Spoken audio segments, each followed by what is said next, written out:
Bonjour, un exemple de détermination d'un intervalle de fluctuation. Euh, voilà, on fait l'hypothèse que 55% des électeurs ont voté pour un candidat grand A et on va interroger au hasard à la sortie des urnes 50 personnes. Je te laisse mettre en œuvre la variable aléatoire, écrire comment on peut modéliser ça.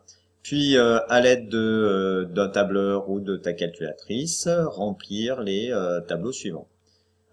Si tu utilises un tableur, la formule est rappelée ici. Hein.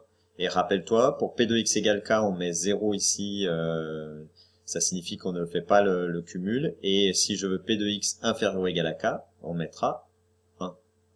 Voilà. Eh bien, mets sur pause et on se retrouve dans très peu de temps. Eh bien oui, il s'agit aussi d'un tirage. On peut assimiler cette expérience à une épreuve de Bernoulli, un schéma de Bernoulli avec 50 répétitions indépendantes et donc un tirage avec remise.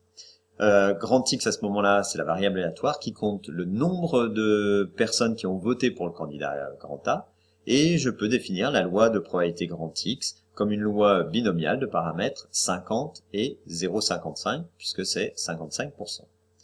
Voilà les valeurs obtenues par le tableau.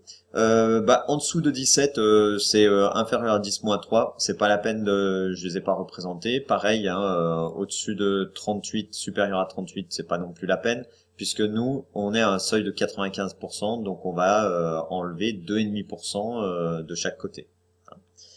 Avec le tableur, voilà, je te rappelle les formules qu'il fallait utiliser. Et donc, si tu as fait ton tableur ou tu as utilisé la calculatrice, voilà, en cumulant ce que tu as dû trouver comme valeur. Bon, environ. Hein. Et donc finalement, 2,5% pour avoir la probabilité, une probabilité de grand X supérieure à 2,5%, il faut prendre K égale 21. Et supérieur ou égal à 97,5%, il faut prendre K égale 34. Non, donc nos valeurs A et B, ce sont 21 et 34. Voilà. L'intervalle de fluctuation au seuil de 95%,